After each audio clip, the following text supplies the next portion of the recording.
Thank you for tuning in to the Afternoon Pint Podcast. Our show will start right after these messages from our sponsors. Hey, Matt. We're thinking of selling our home and finding a bigger place. Oh, really? I thought you guys loved where you lived. Oh, we do. Our family is just growing. With pets. A dog, a cat, 2 guinea pigs, a hamster. And you're planning on getting more? Maybe a goat or a crocodile. Well, I have the person for you. Kimmy Najad is an experienced real estate agent who prides herself in finding the perfect home for her clients. We're just browsing now. I'm not sure if we really need a realtor yet. Yeah, no worries. Kimmy can help you with the comparative market analysis to help you determine the value of your home if you're planning on selling, or help you determine the going rate for the neighborhood you're moving into. She can also work at your pace. Awesome. All right, I'll give her a shot. What's her phone number? On Facebook, Kimmy Najad, Exit Realty Metro. Her phone number is 902-880-8429, and her email is kimia@exitmetro.ca. 902-880-8429. Awesome. Thanks. This episode is brought to you by Strategy Up. Strategy Up is a business consulting firm led by Mark Zerka, who has over 20 years' experience in building commercial strategies that will up your game, organize your teams, increase your productivity, and grow your business. Whether you're a construction company looking to grow your revenue or a busy restaurant owner just trying to keep the doors open, Strategy Up can help. Strategy Up's boutique-style consultations will help you improve business process across nearly any industry. Being a successful entrepreneur does not mean you have to be an expert in everything. Strategy Up specializes in building a relationship with you. Once pain points in the business are realized, Strategy Up will introduce process and technology that will power up your game to the next level. A successful business requires investment. Your next step towards growth starts now.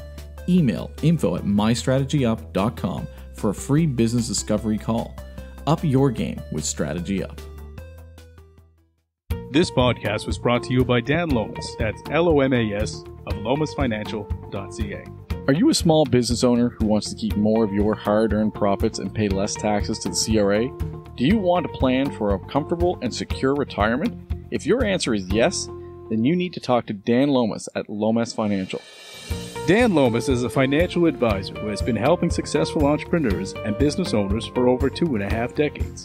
He utilizes customized solutions that can help you keep your earnings, dramatically reducing passive income tax. Dan Lomas and his team will help you transition corporate wealth into personal wealth by utilizing customized executive pension plans. Dan will show you how to convert business wealth into personal wealth in a professional manner. Don't let the CRA take more money than they deserve. Don't let your retirement dreams fade away. Contact Dan Lomas today and let him guide you on your path to financial success. Visit Dan Lomas at lomasfinancial.ca or call him direct at 902-209-0855. That's 902-209-0855.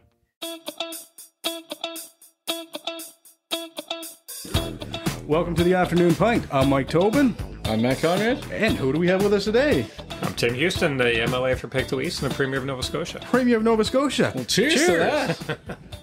Wow. Yeah. Our very first premier. There you go. We're going places. We've only been at this for a year, man. Yeah, we got a mayor now, a premier. There you go. Mayor and a premier, We're collecting right? them all. Yeah, we're going to get a Sultan. Listen here, or a Justin president Trudeau. next. Yeah, Justin. Well, Yeah. listen, the first 25 times you asked me, we couldn't do it, but the 26th, persistence, boys. That's right. Persistence. Persistence is key. Well, you're right? a busy guy, so Yeah. we appreciate that. You know, running a Happy province to be is probably a little bit more complicated than running a podcast. So 100%. And thank you so much for coming. We're here at Old Triangle right now. Yes. And part of the show, we're all enjoying a craft beer. I'm having the Killick from Burnside Brewing, I believe. Burnside Brewing, yep. Yeah, yeah. And Matt, what do you I'm have? doing the Tata Brew Sour. Okay. Yep. I got the Galaxy IPA. A favorite. Yeah, It's a that's personal good. favorite. It's a Very good good. one. We got into the beers and everything, but now we're going to get into the chat. There's a couple things that we want to talk about. Mostly, obviously, get your personal story. Obviously, you weren't born premier. So, yeah. Tell us a little bit about Tim. Like, what would you want people to know? I mean, obviously, with politics, there's a lot of like stuff that goes on social media. There's people that, you know, whatever, parties talk and all that blah, blah, blah noise. But what do you want people to know about you? Yeah, I guess what you're absolutely right is people they see the news, they read snippets, and they have these opinions, and they like or don't like. Right. But this is a good province to be premier because everyone's so kind. Even those that maybe don't like your policy or they don't agree with something, they're kind and respectful about it. But politics is about people. That's all. The people that are involved in politics, they're just your friends, your neighbors, your community members, are just trying to do the right thing. So for myself, it's interesting because I always say that there's only a couple ways you get involved in politics. One, you get asked. Somebody says, hey, you should put your name on a ballot. And I'm sure that's happened to both of you fellas. Yeah. Or two, you get upset or angry at something. Right. And you Yeah. start to say, well, who's these people making these decisions, right? So I always say nobody asked me. I just saw some things that are happening in the community and I didn't really like them. And I said, And when you say community, go back Pictou? yeah, back. Myself, I grew up in a military family, so we moved around a lot. Okay. And it was a great way to grow up. But my dad's final posting, his retirement posting, was to Shearwater. Okay. So he's Air Force. He went in the Navy initially, and then he became in the Air Force. He was on Sea Kings, Auroras, Arguses, but he was on a number of ships too. So he actually grew up in Southern Ontario and moved. He was like literally like young guy, joins Navy, moves to Halifax, falls in love. My parents were married for like 57 years or nice. something. So Yeah. it's like a real love story. But so there, as we moved across Canada, it was always their goal to come back to Halifax. So that happened. I was in grade 8. I went to junior. We lived in Fairview. He was at Shearwater, but lived in Fairview. Okay, yeah. So I did Fairview Junior High, Halifax West, St. Mary's, became a chartered accountant. I got married. Carol and I have been married for 29 years. Well, So congrats, man. We got married, and we went to Bermuda and started our life there. So both of our kids were born there. I worked in an audit firm there with Deloitte, but when our kids started school, we wanted to come home. Yeah. So we came back home, and people say, well, how did you grew up in Fairview and you ended up in Pictou County? How did that happen? I said, I followed a woman to Pictou County. Because that's where. So our kids started school there, and I just started to look at some of the things that were happening in the community. Our kids were involved in sports and talking to people in the hockey rinks and, other avenues just about what was possible, what was happening. And Right. really just I always say I was saying too much in the hockey rinks, and somebody said, "Well, somebody's got to do it, right?" So I actually remember the night that I went home from Thorburn Rink, and I said to Carol, "I got a good idea. I'm going to get out of business and get into politics." Oh my! How'd you react to that? She had a certain reaction to that. Yeah. But at the time she asked a pretty fair question. She said, "What party?" Because we weren't politically engaged or involved, and we certainly weren't partisan at all. Yeah. So I didn't really have an answer for that, but I went and listened as the leaders kind of came through Pictou County. We're talking like 2012 now. So Okay. I was ultimately elected in 2013. So Wow, this is okay. like a year before the election. Sure. So parties are kind of in the election thought process, and I went and listened to them all, and I thought what the PC party was talking about around jobs and the economy at that time were the big things. I thought that was kind of more in my wheelhouse, if you will. Yeah. So, anyways, it's kind of everyone has a different road of how they get to politics. But when you to kind of distill it all down, it's either one of two things: somebody asked you, or you got angry about something. Right. That's right. really what it is, Or right? desire to see change in some Yeah. instant, right? And seeing what you can do. Yeah, right? for sure. Yeah. Seeing something. But that's the that, getting angry part. Yeah, I guess. Not liking what often you're it is. seeing, yeah. Often it is, right? That something happens. Yeah. Because people, I always say people don't want to coming and talking to a politician. As the MLA for Pictou East, as people come into the office, and I always say one of three things will happen. But first off, I'll listen to you and I will understand what you're talking about. And then one of three things. Number one, I agree with you and I can help you.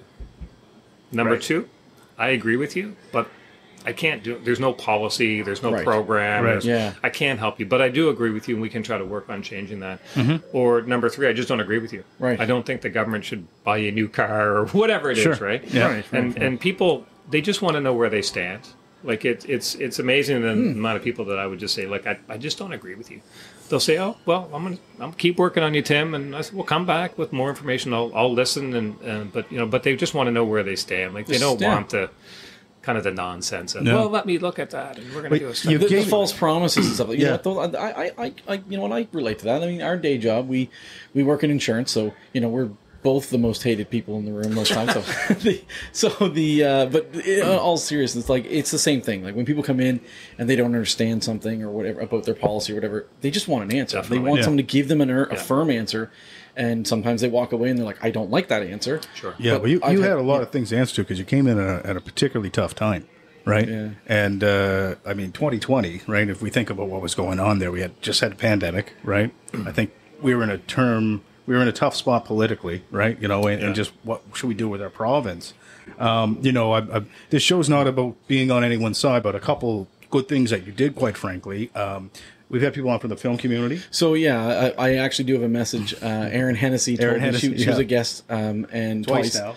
She specifically, when I told her that we were coming on, she said to say thank you from her. Right. Wow. Because she says that you basically, as she said, with the wave of your hand, saved the film industry in Nova Scotia. Mm-hmm. And she just really wants you to know that she appreciates it. But that was a business. In her business, too. And it was a business that I was I was very into that when we lost a chunk of the film industry here in Nova Scotia due to its tax credit thing that happened a while ago now. I was pretty upset about that because I've seen places like Lunenburg, little communities that were having this real hustle and bustle from the film community as an offset. So all of a sudden, new businesses would exist that weren't there before. And when you were feet on the ground, like even then I was working with communities and such. I couldn't believe to see how much, impact a film could actually have on a community. So I was doing some research in this recently, actually, just after talking with Aaron last week. And The Last of Us, I don't know if you're familiar with the show, but it's one of my favorite season shows. Yeah, it's not coming here, is it? No, it's not coming here. I wish it would. That'd be cool. But it was filmed in Alberta. Yeah, it was filmed in Alberta, and to date, it is the largest influx of money in a Canadian production ever. It created close to 1,500 jobs in Alberta and put in like $150 million into the economy there. Wow, just that one show. No, first off, that's very kind of Aaron, but it is certainly a situation that I was in opposition at the time. So I tried to really understand like what's happening here, like what's the objective, and I do feel I'm a big believer in that industry because of the positive light it puts our province in.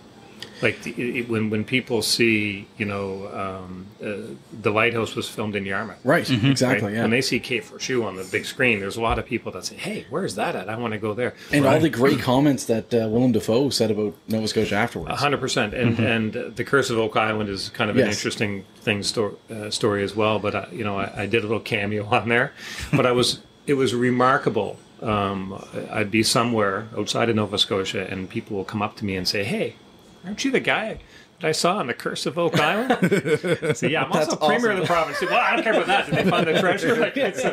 But that has 4 million viewers a week. Mm-hmm. And when you can do a tour of Oak Island. There's all kinds of industry that has come up around that. But when they flick the switch and say, the tickets are on sale to tour the island around the filming and stuff like that.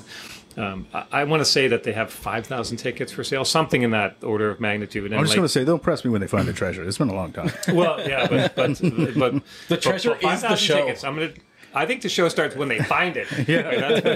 But 5,000 tickets. But when they flick that switch, it's something like 140,000 people hit that website. And they're crazy. From all over the world. Crazy. And guess what? They're not coming just for an afternoon tour of Oak Island. No, exactly. Vacations. That's an evening or two, right? And they can tour around the province. 100%. So the industry just puts our province in such a good light. I think the economics are solid, and the cool factor is pretty neat too. You know what? Even myself, like I watched. I think we talked about this with Aaron before, but I watched an episode.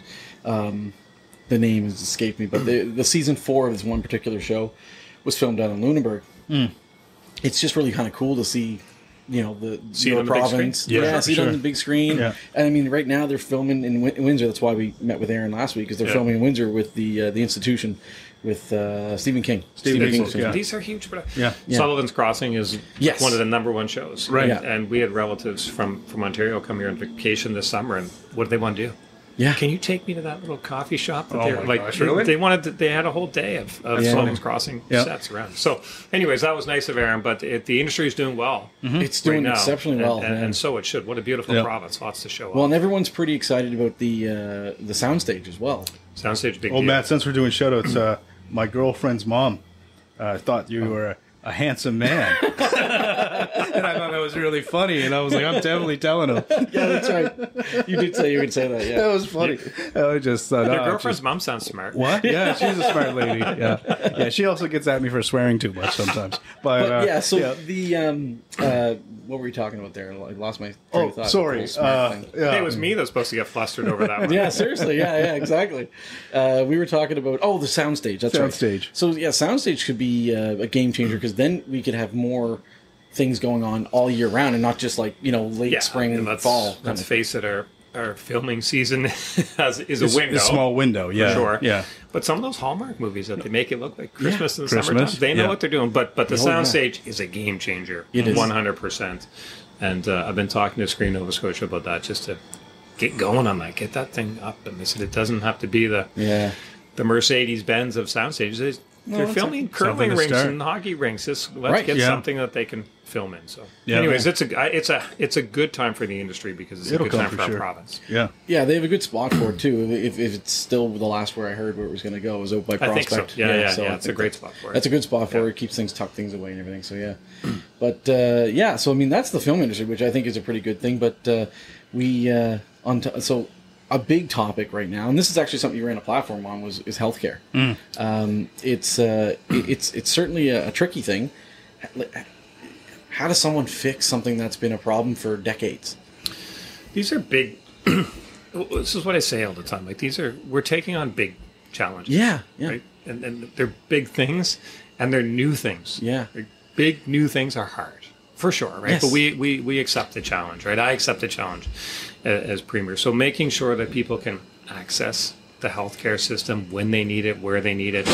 We have to look at it differently. Like as the world changes, I want everyone to have a doctor or a nurse practitioner or primary care. I want that 100%. But at the same time, we have to recognize that there are different access points that are available, right? So it surprises a lot of people to know that right now, already, since we've been in government, which has just turned 3 years, you may remember my hair was black 3 years ago. Remember that? Funny how that happens. Barack Obama, same thing. But in 3 years, right now, today, there are 1 million new primary care appointment opportunities that didn't exist before our government. Just didn't exist. And people would see those in pharmacies. The pharmacy clinics are helping a lot of people, right? That's the true, urgent actually. treatment centers, the mobile clinics, that's not even counting virtual care. Right. That's right, virtual care is exactly what's needed for a lot of I mean, things. it's imperfect virtual care, right? But it's still learning, right? I mean, my partner, she works with 811 actually, so she's so I'm well aware of what that system is capable of and how many people it actually helps. I think it is a really successful program. It's astounding. Yeah, it's astounding, right? And that being said, the age thing, as parents or even us, I mean, we're 40 or close to 40 now, right? 39, Like, don't put me there yet. This is the age where we got to start checking ourselves. We're not invincible anymore. Yeah. Things start to hurt. Yeah. We have to go and get checked out every now and then. It is, it's a little unnerving. I lost my doctor and we found a new one, luckily, here just late last year. I think my parents are still looking for one, right? Thankfully, they're both very healthy, but still. We got really lucky on that because he and I actually both lost our doctor around the same time, and we got a doctor around the same time. I found one, and I called them up. He called me and said, like, hey, they're taking people, and I was like, that's 10 minutes from my house. Yeah. So I called them and said, I live 10 minutes from there, and they took me. We just locked in, right? Yeah. But, so a couple of things. There are more doctors today than there were a year ago. okay. Certainly more than there were 2 years ago and 3 years ago, right? Yeah. Right. Same with nurses, same with other healthcare professionals. We changed a law. Yeah. It's called the Patient Access to Care Act, and Right. what this thing does is it looks at the healthcare professionals, common sense credentialing. Yeah. So a doctor in the UK in good standing, good enough for the UK, good enough for Nova Scotia. Honestly, yes. Right. So United our doctor States. now is from the UK, and Perfect. the previous doctor I had was from the UK, but his family came after he did, and then they split. They didn't want to be here. They went back across, right? No, that happens too, right? So, but the UK, United States, it's a help. Australia, New Zealand, Ontario, most of Europe, because it wasn't even so. Like, I'm a chartered accountant. That's my background. Yeah. But don't ask me to write the chartered accountancy exam today. Right. Yeah. Come on, mid-career, I'm not going to. So we were kind of doing that for doctors, and even for a lot of our nurses. Like, it kind of like, imagine being a plumber and somebody saying, you can be a plumber in Nova Scotia, but you can't work on sinks.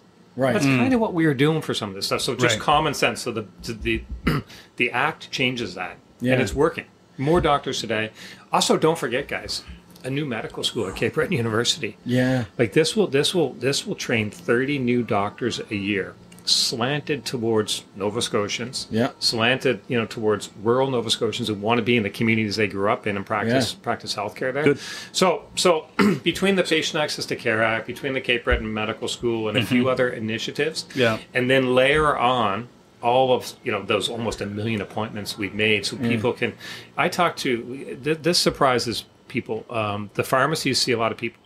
My wife actually had strep this year, and she could just go to a pharmacy. Perfect. It's perfect. Didn't have to wait for a doctor. I did my diagnosis on a virtual phone where I actually had to show my tongue to the doctor or whatever. Right? It was weird, but it worked, and it saved me a trip to the doctor. So 56% of the people that go to a pharmacy have a doctor. Right. But it's just the pharmacist right there. It's easier. I don't want to take up an appointment at my so it's just opening up avenues for people. Well, it's logical not to go to a doctor in that circumstance. If you have very common symptoms of a very common thing, in some cases maybe you can do a virtual. Getting into the system at the right place. And with the virtual, I will say that with the clinics that we've opened across the province, if you virtually see a doctor and they say, hey man, somebody needs to see you in person. Right. We can get you in a couple days. Yeah, they will push through the clinic network we have, right? So, look, long way of saying, I know there's work to be done in healthcare. Yeah. The other thing about healthcare, just for I forget, because one of the things I see when there was just such tremendous stress put on a system, all these hard-working healthcare folks from various. I have friends that are nurses, paramedics. I think I got to stop drinking. But you lost me when you said you had friends. Yeah. Well, he pays me. They're under a lot of stress, right? Because when the system is strained and there's not enough people, I worry about the mental health and the burnout of some of these folks. It must be really friggin' hard to kind of just get through a day, get through a week or a month of just being over demand or whatever you want to say it, and being 100%. Yeah, 100% for sure. And this was some of the driving. Like, we need more people in our healthcare system. Right? So on the nurses college has been really good with the Patient Access to Care Act and recognizing jurisdictions to say, hey, if you're an RN in the Philippines. And you have this many years of experience, then we're going to accept that and credential you in. So when we first passed that act, we had 1,500 nursing vacancies. 50. Now, 1,500. Wow. Order of magnitude, we needed about 100 doctors. So that's a lot of vacancies. You had nurses couldn't take vacation, couldn't go to their friend's wedding, couldn't take break. Like, it's just brutal, right? Yep. And then we added more spots, more nursing spots. Of course, if you get 1,500 vacancies, why not add some more, right? But we try to just be realistic about what's the real need. So we added about 700. So if you take 1,500 and add 7, that's like 2,200 vacancies we have. Yeah. That's a big need. That's hard on every single nurse who's working in the system every day. I think that's down to about 800 now. Wow. Like, it's still 800, but man, it's moving the right way. Right? So that's going to help those people. But I think it's to be fair to say that like you're not going to have like something that's been been neglected, we'll say, for 30 years not be fixed in 3. I think that's fair to say. Now, one thing though, a fair question would be is like about the wait list for doctors. That appears to be growing. Is it growing because we have so many people coming here now? And not just like immigration, but like people across Canada and everything, right? Like, we have people who want to be here. People moving back home to Nova Scotia, all that stuff, right? So certainly that's an element of it. 100%. Our population is growing. Yeah. Like, we would normally grow by about 5,000 people a year. Okay. Something like 20,000 people would move to Nova Scotia, 15 would move away, 5,000 net. allows to be students, in and out type thing. But we grew by almost 40,000. Oh, Not okay. 40,000, right? So, Wow. So yeah, most of them don't bring a doctor with them. Fair enough. Yeah. I said that one time. We need some of them to I be said that doctors. one time, and the guy goes, "Well, I did. My wife's a doctor, but most of them don't, right?" And Right. so Exactly. so the need is there, but you also have a lot of people. We've really tried to focus on understanding that list. So when we as an accountant, I like data. I push on data all the time, right? Right. And it was remarkable to me how little was known about that list when we came in. It was just kind of an Excel spreadsheet with, my 22-year-old son was on there, just the same as his grandmother was. Yeah, But they're I not was the on there. They same. checked in on me the other week, actually. But I mean, it's good to see that they're actually checking Following in, up on it, following 'cause up to see if we still need. It's been hard to get off the list. Yeah. Right? You're a good example of that, Yeah. right? You got one, but first thing you do when you get a doctor is not go and take myself off the list, right? No, so exactly. That's true. So Yeah, that's fair. understanding the data, understanding the need, Yeah. triaging the list, right? So Right. if you have somebody who's suffering with an illness, Yeah. versus like a young person who's healthy, Healthy, well, let's yeah. get the doctor to the person who's suffering with the illness. Makes so we're sense. trying Yeah. to really understand that. But certainly the list is something that I'm concerned about. We want people attached. Yeah. But at the same time, just because you're on the list, it doesn't mean you can't access care. Right. You can still get into the system through the pharmacy network, through the mobile clinics, through some of these other things, right? So we're it's a focus of our government for sure. Yeah. And we've made significant progress. We really have, and nationally, other people say to me from other parts of the country, like, how did you do that? But I think the list is a number, and it's kind of an easy number that people focus on. But there's lots that's happening in the system. We can see. We How can see big it. is the list right now? Do you know? I think it's like 160 or 170. Yeah. Okay. Yeah. It's pretty significant, but we're working on that, and there is a plan. But some of the other metrics, as I look at a lot of metrics, that's one metric. That's one that people talk about. But the EHS response time, how long does it take when you call an ambulance? We see that getting in line. Yeah, the number of people showing up. How did you manage to recruit people from Australia to kind of come and do the same thing? Yeah, so That sounds like it could be a TV show right there. There's a bunch of seriously, yeah, Australians part up in of it Canada. is that act, right, on recognizing their credentials. Part of it is just letting people know. And look, we've negotiated. This is something that takes a lot of people by surprise. But in 3 years, we've negotiated over 289 agreements with labor. Wow. Well, Isn't that a lot? that's a lot. Like And I paramedics will was one say- of them, right? yeah, I will So- say my wife's a teacher. Yeah. I just to, I guess one more kind of shout there is I actually think they just recently got the best contract that they've ever been offered. Personally. Fair. We say fair but tough. Like these are hard. Like these are people that are in the unions. They're on the front lines of teaching our kids. Yeah. Providing health care, being there. So these are tough. The most critical right? jobs. Yeah. So we try to approach it. I believe in collective bargaining. I think we've seen that. Yeah. But we're tough but fair. Yeah. I mean, we one of the things that somebody said to me, which I kind of really hold to heart, is we can't pay for what we're not getting. Yeah. So we need to be smart about how government spends its money, and we can't pay for things we don't get. Don't get me started on ditch tax. But man, we got to be fair and pay for what we are getting, right? Yeah, So our teacher. So I think like the teachers deal that was a good paramedics, doctors, Nova Scotia, nurses. Right. We just did a big healthcare one last week. None of them are easy because they're emotional, Very emotional. and it's been prior to our government.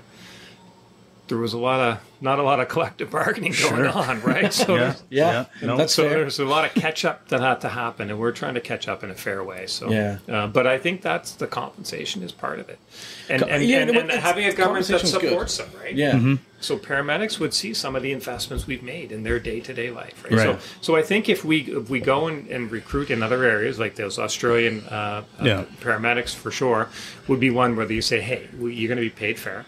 You're going to be busy. Yeah.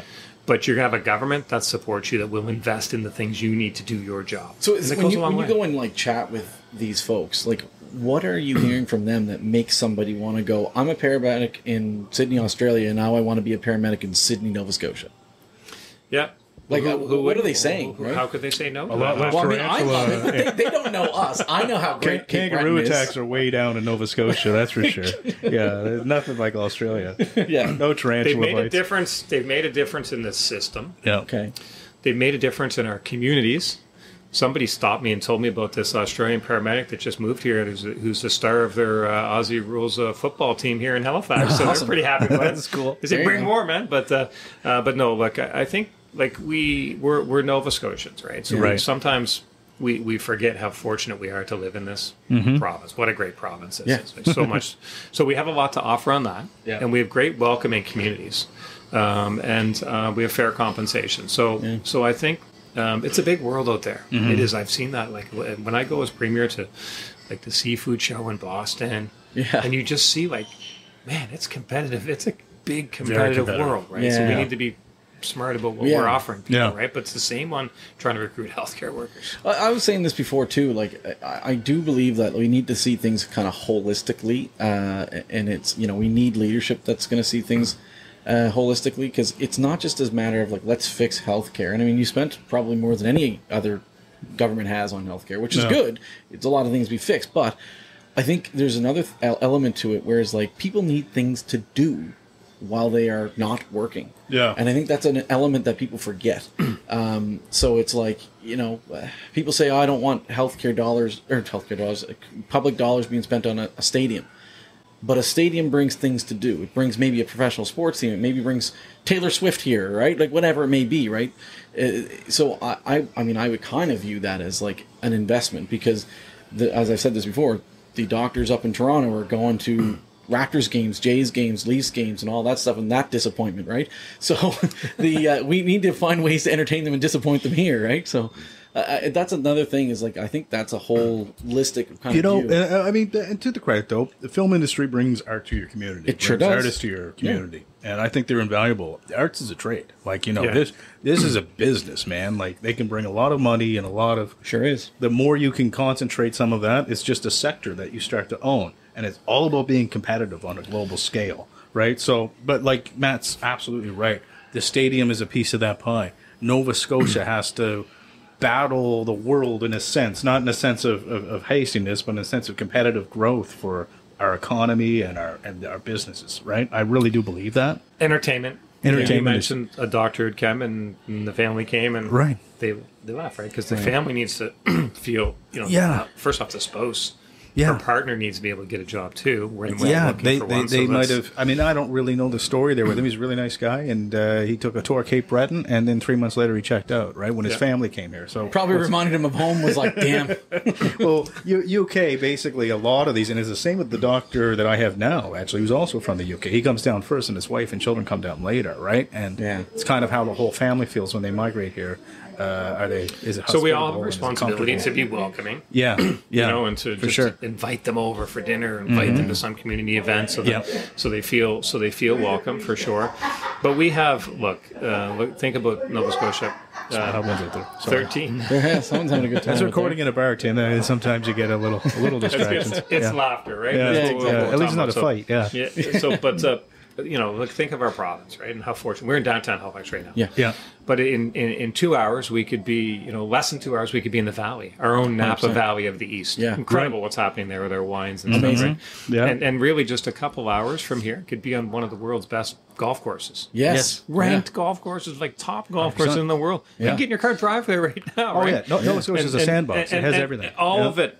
13,000 kilometers of coastline, incredible beaches, hiking. We have a lot. But you know what's best is our people. Yeah, the Blue Noser spirit, right? So just make sure we're welcoming to people. But you're right on the entertainment side. So that's sports, it's art, culture. Somebody told me one time. They said you can't have a successful, thriving economy without a thriving arts sector. 100%. I believe it. I believe that. Yeah. I had to think about that one for a while. I was a young chartered accountant thinking, I don't know about it. Sounds crazy. I mean, it's absolutely true. Inspiration totally true. Is everything, right? It's innovation. It's everything behind what you do. And it's great podcasts. This is an art form, right? Yeah. It's two guys that wanted to do something and talk to their community. So it is what it is, right? So you're making it happen. There you go. So kind of, I guess, moving on to kind of the next thing we want to talk about, one of the other big topics of today, and this is not even fully something that's within the province's, like 100% province's control. You have to work with it on the other levels of government, but the unhoused and the housing problem. I mean, I'm a firm believer that it's simply just because we don't have enough housing, and we have people coming here at 40,000, at a time kind of thing. But how do you think the province can help fix that? So, absolutely, the solution to the housing crisis is more housing. Yeah, for sure, right? So as a provincial government, we've certainly tried to do our part. We did a couple really important initiatives on land. We looked at provincial crown land and said, what's the best use for that land? Maybe a housing development. So we asked for proposals, and we open up some opportunities there for people to build housing. The permitting process, we had some subdivisions that were 10 years in the permitting process. Can you imagine? That's crazy. So we've tried to really kind of step in there and say, like, let's get to the yes or get to the no. It's not always yes, but it's not always no. Shit or get off the pot. Right. Enough with the maybes, right? Like, and maybe in government speak is, well, we need another study. We got to look. It's just yes or it's no, right? So we've really tried to push on that. But and is it comfortable for a lot of people, though? I mean, to recognize. I mean, I've heard a few neighborhoods, not just my own, but other neighborhoods. They're putting 14,000 people down the road, and people are typically unhappy about it. It's a weird time, right, where growth is kind of pushing us. It's because if it has a negative impact on them in traffic or the services and stuff, so we need to plan for the growth, right? Do we have enough schools? Do we have enough healthcare? Do we have enough? Traffic's my number one people concern, around, right? So traffic is a big concern in this area and others too, for sure. So that's why as we looked at the Joint Regional Transportation Authority, we created this authority. We're working with the municipalities in the province to say how are we going to move people around. Yeah. Yep. We have in HRM here. We'll have we'll invest in a ferry. Right. Medford, right. Yeah. Yeah. Invest in different road structures. But I think obviously I still think that high speed rail is really important for our province. These are billions of dollars, but I think it's really important. But just the livability of it, right? To make sure that it's okay to we have to build, and it's not going to have a negative impact on you, and it probably might have a good one when it's all said and done, right? I'm going to be honest, though, with how great, as you previously mentioned, we have the valley there, the Annapolis Valley. Wouldn't it be awesome to have a fast rail to go down there and go to all the vineyards and the breweries down there and not have to drive home? Wouldn't that be great? It'd be cool. I think, high-speed rail to Truro. Yeah, absolutely. To Bridgewater. Yeah. To Windsor. These things would but space is an issue, but we'll look at things. Is that Yarmouth Ferry doing any better? Not really, eh? Yeah, it is, actually. It is? Yeah, it is, yeah. No, how's it doing this year? Like, I mean, I don't know. I'm just asking. The numbers are up. Okay. The numbers are up for sure. Yeah. That's a tough one. I mean, and you can correct me if I'm wrong, but I mean, that's one of those ones where it's almost like public transit. Like you might lose money on it, but the people in and around the area need it. It's a connection. These are important connections, right? Yeah. So we have to work with the communities. So there's an ongoing. You should make it leave 2 hours later, because I mean I don't want to leave Halifax at like 4 a.m. I don't know what it is, and I don't want to get a hotel the night before. I think there's some structural stuff, and should be able to maybe take cargo and monsters. Yeah. So anyways, but give it a few things. I think, but it's just all like these are just important things for communities, right? So, but so on the housing, and then the other thing is also on the people thing too. Yeah. So we need people to build houses, right? We need houses. We need people to build them. So we came up with a government policy called more opportunities for skilled trades. Right. And under that policy, anyone who's under 30 working in a skilled trade doesn't pay any personal provincial income tax on their first 50 grand. So this is our way of saying to young people, get in the trades. Yeah. It's our way of saying to young people who are in the trade, stay here. Get ahead. It's just a little incentive. Or to young tradespeople who maybe moved away, hey, come home and help us build this province, right? So when we think about the population growth, and this is an important thing, right? So population, as you said, growth comes from people moving from other parts of the country, maybe moving home, right? Or from immigration. And it's really important to know on the immigration side, like the federal government gives us an immigration quota. Right. Yeah, exactly.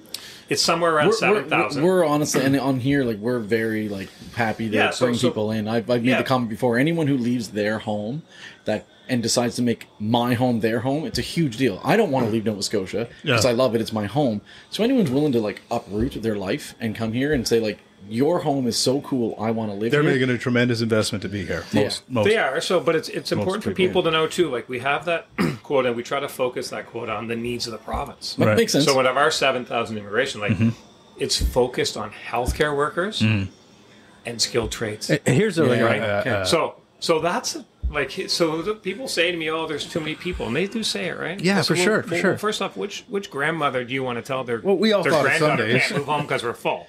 Right. Like, that's Right. not happening. Which Yeah. doctor do you want to say you can't come here because we're full? So we need to be smart and planned, and we're trying as a government to do that. My question, I guess, on that too is like, and I'm asking, I don't know, like, is turning down the tap of having immigration, like slowing the flow of immigration in, do you think that would help us or hurt us?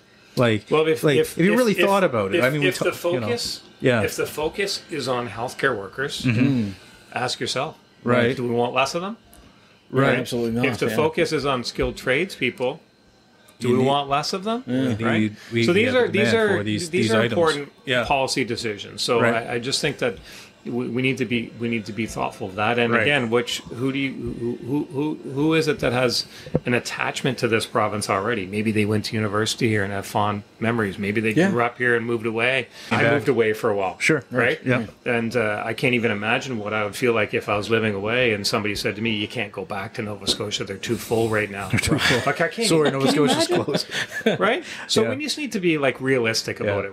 But government has a big responsibility. Yeah. And that's to plan. Now, is for that it. more on like a federal level with immigration? I don't fully well understand. Like, is there like a limit for each province? And Yeah, like they give limit us a for- quota. A quota. A Okay. quota on Yeah. on immigration, right? Yeah. So some areas would say, well, don't use your quota. Yeah. But again, like we're using it for healthcare and skilled Yeah. trades, Sure. right? So Yeah. How's it been going? Like, have you've been, obviously, I'm guessing with 40,000 increase, we've been hitting it, I'm guessing? yeah, we the quota on immigration is about 7,000. Okay.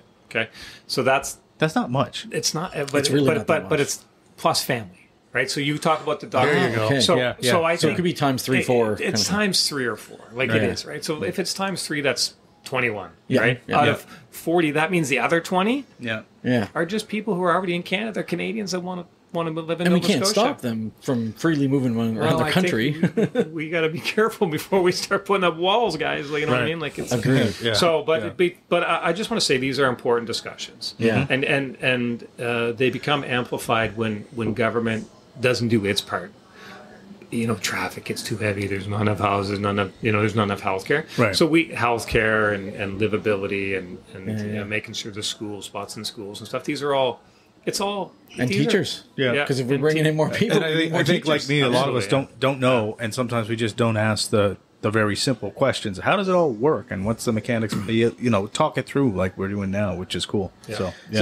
So like with the amount of people, and this is like, I know it's probably more of a city, with the amount of people kind of intense right now.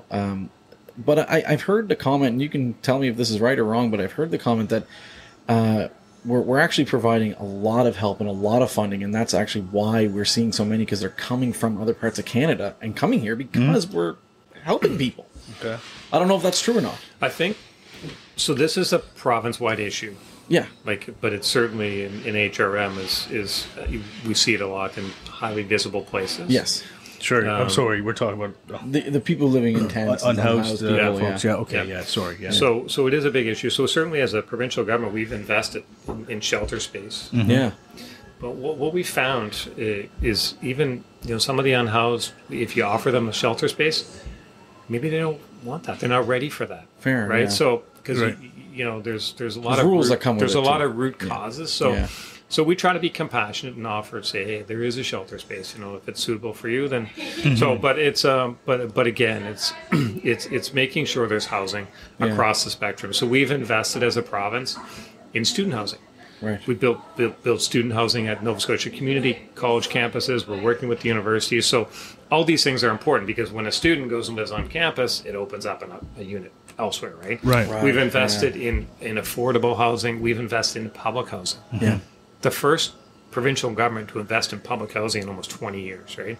So what I always say to people is we're doing everything we can. We see that with our deficits. Yeah. We're spending more than we get in because we're trying to invest in people. But we didn't. I always say we didn't break these things, but we're working awful hard to fix them in a short period of time, and we're making progress. But there's work to be done. Like with what Matt, I think you said, like people are coming in because they think they're going to have a safe haven here, and we That's what love I've been people told. I coming don't to know. a province, but is it a problem that you're aware of homeless folks or unhoused folks migrating to Nova Scotia just because they feel it's a safe haven? I think there's definitely a bit of that. Yeah. Like Yeah. I can't quantify how much for it sure. is, and certainly we see people from rural areas maybe move to the cities, Yeah. where they're just looking for supports. Yeah. Right. Where is the support? Where's Yeah. the potential? Where's And that the was opportunity? BC a long time ago. Was Yeah. that there? And now BC's in a pretty tough spot, right? I mean, if you've seen, I saw a couple rappers that I'm a big fan of. What was it? Warren G from. Do you know who Warren G is? Warren G?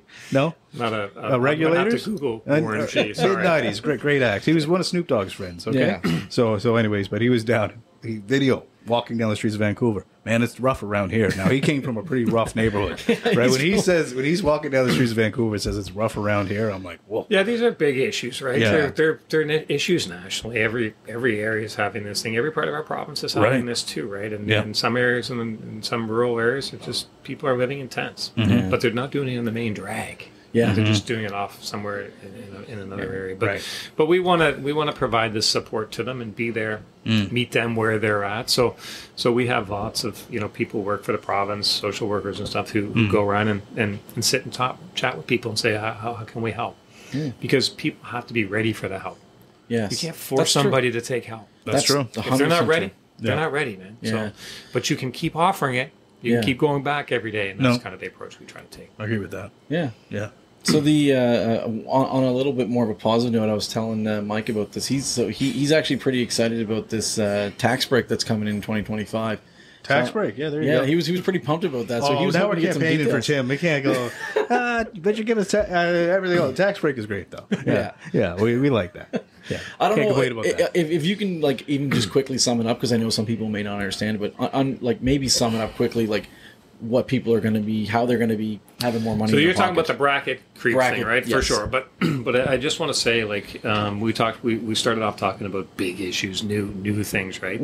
So we know that people are stretched right now. Yeah. Right? People are under pressure. So Yeah. the school lunch program that That's will start. awesome. Yep. This is a big deal, man. That's It's cool. Yeah. big. It's big. It's new. It's not easy. It's No. big, right? And, Yeah. there's so And the much bus work. passes, There's too. so much work that's Yeah. been happening there. I'm sure it won't go off flawless, but it won't be from lack of effort. But we'll fix whatever. But the school lunch program is Yeah. going to help a lot of people. It's valuable to me. The childcare, the childcare incentives, just trying to support families and trying to get by. And there's a lot of initiatives that we've done on affordability. Right. The bracket creep thing that's income tax, right? Yes. So when you file your income tax, just people's wages generally go up just from inflation and the passage of time, and it might push you up into a higher tax bracket, and you pay more taxes. Right. And that's been happening. That's called bracket creep. When just through really the passage of time, you end up in a higher tax bracket, paying more taxes. So we're addressing that, Yeah. and it's the first time. So we'll move the brackets up. Great. So if your salary goes up a little bit with inflation, then Yeah. the bracket will go up too, and you might be able to see that. That's called bracket creep. So we are, it's the first time it's been addressed in our province, right? So it's First time since when? Ever. What? yeah, it's ever. the first time. Wow. So it's an investment in Nova Scotians. So it means the government collects less taxes. Right. It means it leaves more in your pocket, Beautiful. Yeah. and Yeah. you can spend it on stuff that your family needs. Well, nobody's going to object to that. No. All right. Well, I think that's like the serious stuff. I Okay, think we can on have some to the fun stuff. We're gonna have some The fun reason stuff. we brought you here, Tim, is Matt and I both love beer, Yes, right? We're that's big right. beer fans. We both had ideas that we wanted to present to you. Matt, you go first with your idea, then I'll share mine. So okay? I know you're really, really, you kind of ran a campaign. You're really big on promoting Nova Scotia products. I have an idea, and I thought it was cool, but there may be some logistic problems with it. But who knows? That we allow all Nova Scotia products to be sold in grocery stores and convenience stores, which means craft beer and wine, just them. Yeah. Just them. No, Nova and Scotia spirits, products. and spirits. So Spirit, whatever. Sorry, spirit. No, but anything Nova made Scotia in Nova Scotia, Nova Scotia made. should be available at grocery stores and stuff like that. And that way, you give them a little bit of a leg up on the big guy. And I think that would be a cool way to do the it. Nova Scotia Loyal program is something that it's big and it's new, and we're That's right. working on rolling that out. Yeah. I will say that the beer and alcohol and They're probably all over it, eh? Little red in tape. the wine industry in more, having a broader distribution network not the first time I heard that one for No? sure. Okay. But so these are all discussion points, 100%. So I do think that you know, a lot of them have farm gate sales, or they can sell it at their place. So we're trying to work on what's the best balance there. There's 4 private liquor stores in this province, and I'd like to see a little bit more of that happening. We're going to try to. We'd like to open one next year. Yeah. You know? So if you can make that's that on our happen, goal list. Yeah. you know, Okay. Yeah, you know, for if, sure. if it We have great happens, products, you know, we have great Nova Scotia products. Exactly. We should be promoting them.